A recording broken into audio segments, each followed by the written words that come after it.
मेरे प्यारे देशवासियों, नमस्कार। कोरोना के खिलाफ देश आज फिर एक बहुत बड़ी लड़ाई लड़ रहा है। कुछ सप्ताह पहले तक स्थितियां संभली हुई थी और फिर एक कोरोना की दूसरी वेव तूफान बनकर आ गई। जो पीड़ा आपने सही है, जो पीड़ा आप सह रहे हैं, उसका मुझे पूरा एहसास है। जिन लोगों ने बीते दिनों में अपनों को खोया है, मैं सभी देशवासियों की तरफ से उनके प्रति संवेदनाएं व्यक्त करता हूं।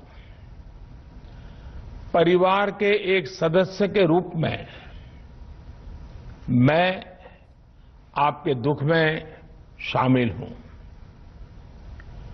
चुनौती बड़ी है, लेकिन हमें मिलकर अपने संकल्प, अपने हौसले और तैयारी के साथ इसको पार करना है।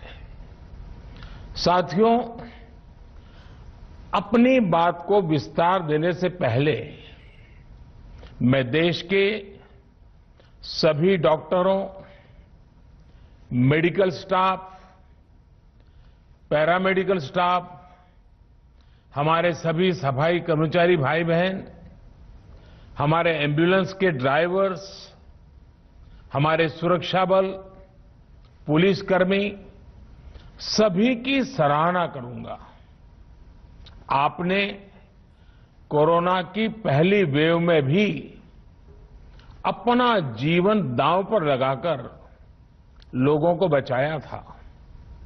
आज आप फिर इस संकट में अपने परिवार, अपने सुख, अपनी चिंता छोड़कर दूसरों का जीवन बचाने में दिन रात जुटे हुए हैं। साथियों, हमारे शास्त्रों में कहा गया है, त्याज्यम न धैर्यम विदुरेऽपि काले, अर्थात कठिन से कठिन समय में भी हमें धैर्य नहीं खोना चाहिए।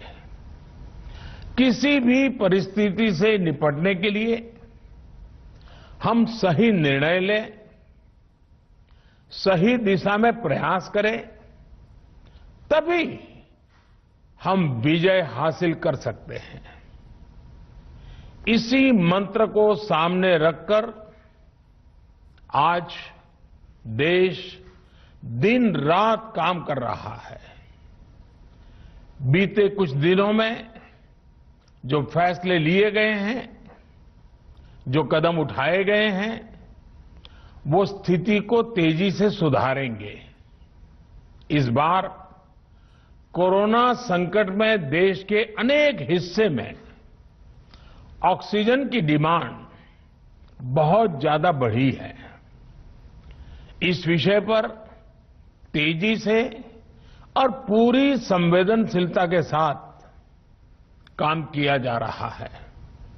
केंद्र सरकार, राज्य सरकारें, प्राइवेट सेक्टर, सभी की पूरी कोशिश है कि हर जरूरतमंद को ऑक्सीजन मिले। ऑक्सीजन प्रोडक्शन और सप्लाई को बढ़ाने के लिए भी कई स्तरों पर उपाय किए जा रहे हैं। राज्यों में नए ऑक्सीजन प्लांट्स हो, 1 लाख नए सिलेंडर पहुंचाने हो, औद्योगिक इकाइयों में इस्तेमाल हो रही ऑक्सीजन का मेडिकल इस्तेमाल हो, ऑक्सीजन रेल हो, हर प्रयास किया जा रहा है। साथियों, इस बार जैसे ही कोरोना के केस बढ़े, देश के फार्मा सेक्टर ने दवाइयों का उत्पादन और बढ़ा दिया है। आज जनवरी फरवरी की तुलना में देश में कई गुना ज्यादा दवाइयों का प्रोडक्शन हो रहा है। इसे अभी और तेज किया जा रहा है। कल भी मेरी देश की फार्मा इंडस्ट्री के बड़े जो प्रमुख लोग हैं, उसके जो एक्सपर्ट लोग हैं, उनसे बहुत लंबी चर्चा हुई है। प्रोडक्शन बढ़ाने के लिए हर तरीके से दवाई कंपनियां की मदद ली जा रही है।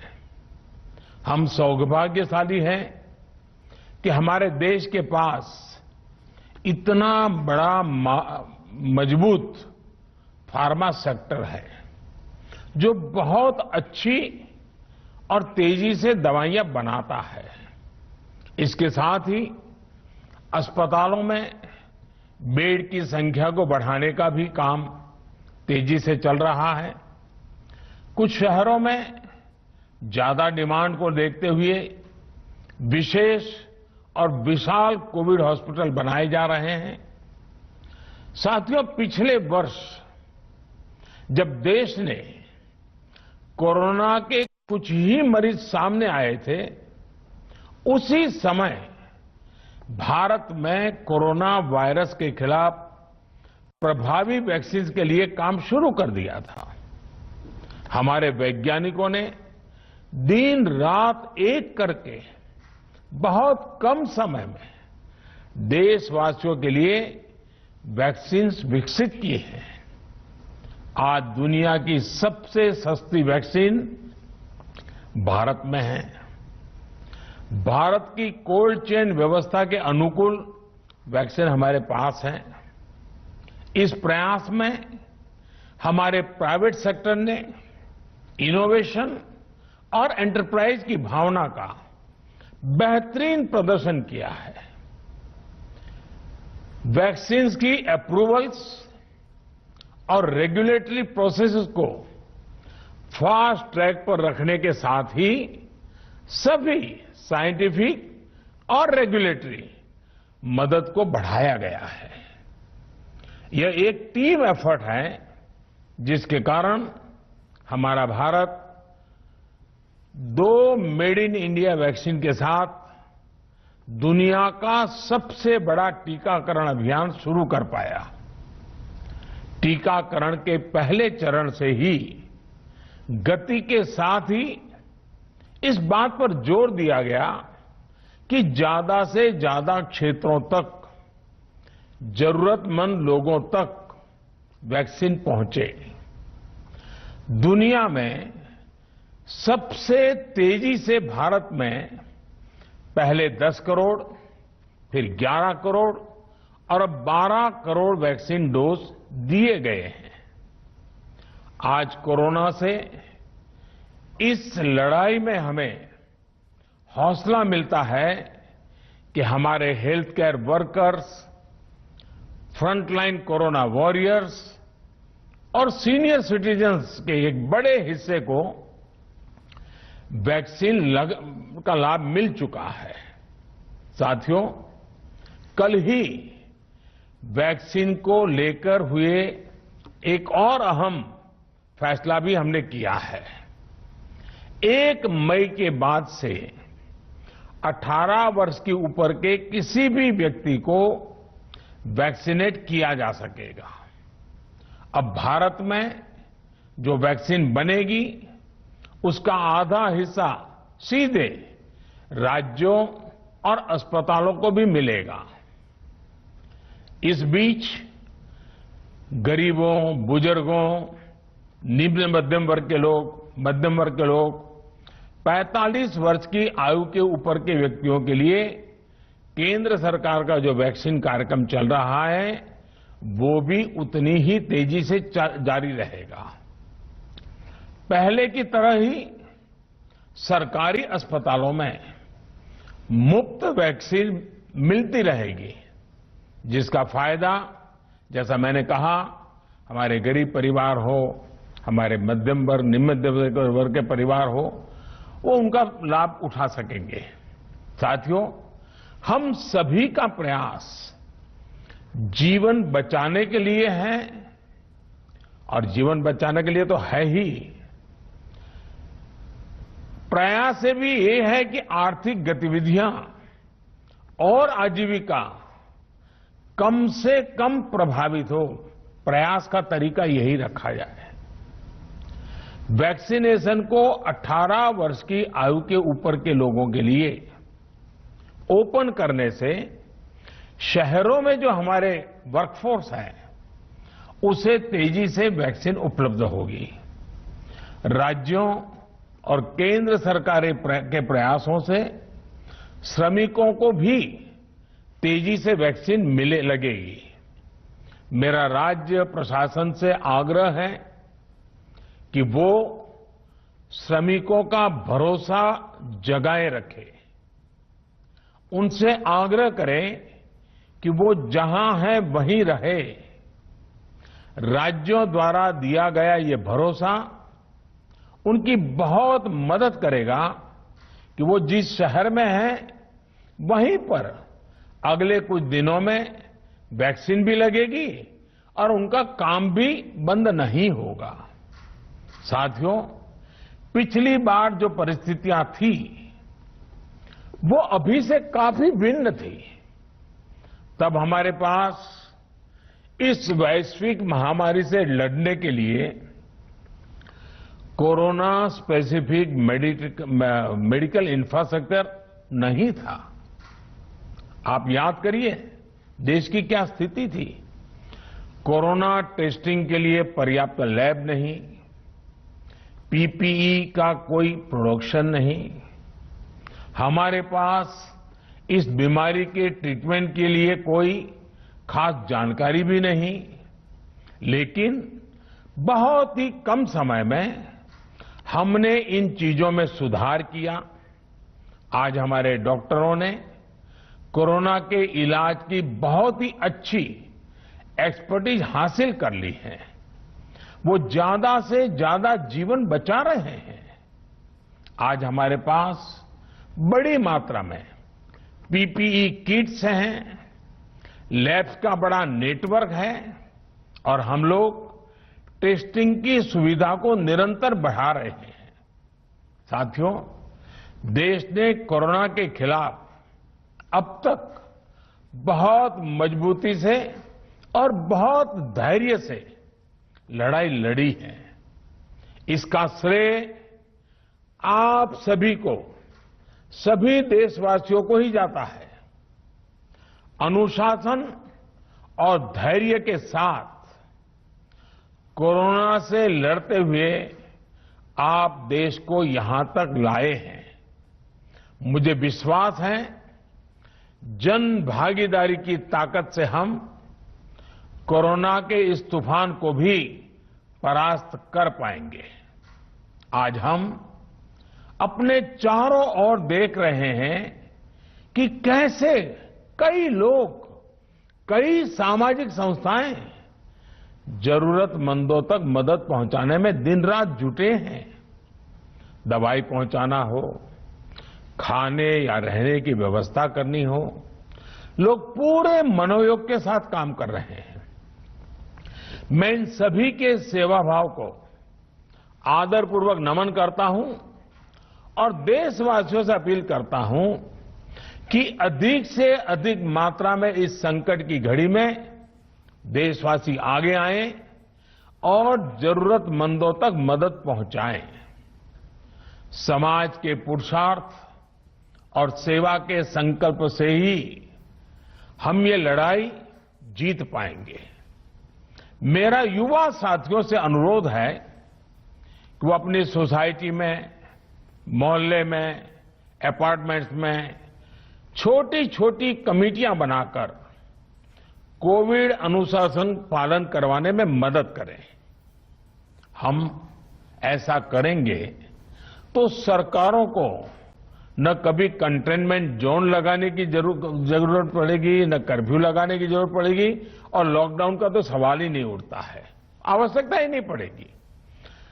स्वच्छता अभियान के समय देश में जागरूकता फैलाने के लिए मेरे बाल मित्रों ने बहुत मदद की थी। छोटे छोटे बालक 5वीं, 7वीं, 8वीं, 10वीं में पढ़ने वाले, उन्होंने घर के लोगों को समझाया था, मनाया था। उन्होंने बड़ों को भी स्वच्छता का संदेश दिया था। आज मैं फिर अपने बाल मित्रों से एक बात विशेष तौर पर कहना चाहता हूं। मेरे बाल मित्र, घर में ऐसा माहौल बनाइए कि बिना काम, बिना कारण घर के लोग घर से बाहर न निकले। आपकी जीत बहुत बड़ा परिणाम ला सकती है। प्रचार माध्यमों से भी मेरी प्रार्थना है कि ऐसे संकट की घड़ी में वो लोगों को सतर्क और जागरूक करने के लिए जो प्रयास कर रहे हैं उसे और बढ़ाएं। इसके साथ ही इसके लिए भी काम करें कि डर का माहौल कम हो सके, लोग अफवाह और भ्रम में न आए।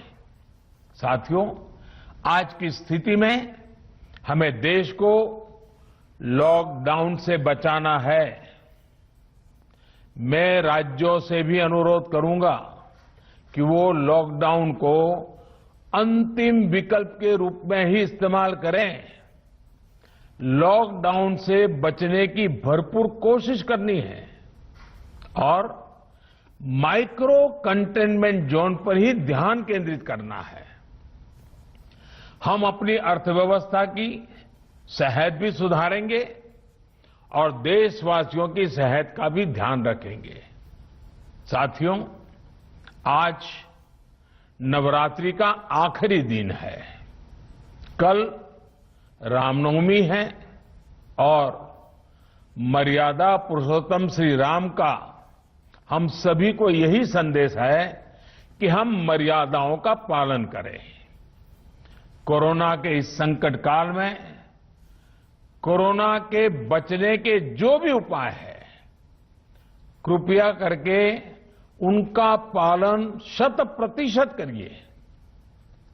दवाई भी, कड़ाई भी, इस मंत्र को कभी भी भूलना नहीं है।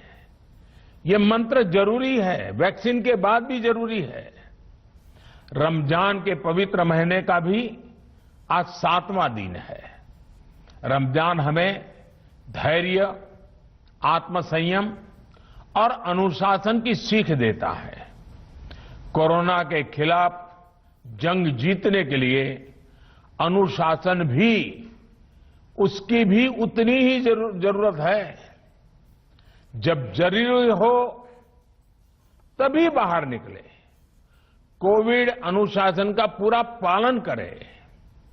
मेरा आप सभी से यही आग्रह है। मैं आपको फिर ये भरोसा देता हूं, आपके इस साहस, धैर्य और अनुशासन के साथ जुड़कर आज जो परिस्थितियां हैं उन्हें बदलने में देश कोई कोर कसर नहीं छोड़ेगा। आप सभी स्वस्थ रहें, आपका परिवार स्वस्थ रहे, इसी कामना के साथ मैं अपनी बात समाप्त करता हूं। आपका बहुत बहुत धन्यवाद।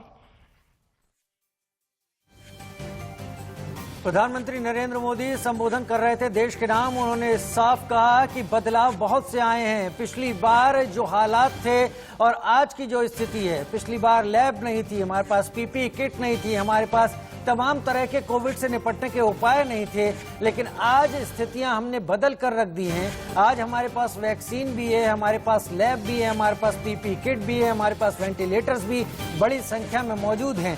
लेकिन दूसरी लहर हमसे बहुत सारी उम्मीदें भी करती है। उम्मीदें इस बात की कि हम अभी भी उन चीजों का पालन करेंगे जो कोविड से बचने के लिए जरूरी हैं। 1 मई से 18 साल से ऊपर के तमाम लोगों को कोविड वैक्सीनेशन शुरू हो रहा है। वैक्सीन की उपलब्धता भी बढ़ाने की पूरी तैयारी है। लिहाजा देश बहुत जल्द बेहतर स्थिति में जाने की तैयारी में है। ये आखिरी मौका है और इसमें कमजोर नहीं पड़ना है।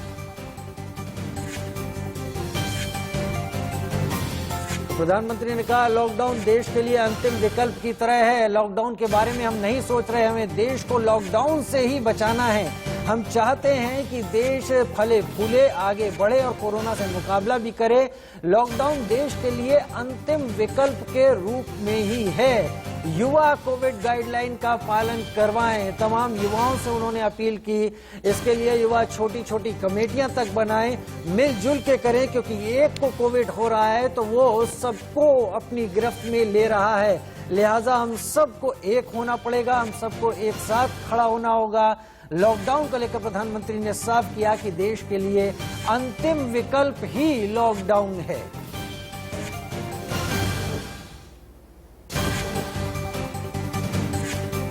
प्रधानमंत्री नरेंद्र मोदी ने देश के नाम संबोधन दिया।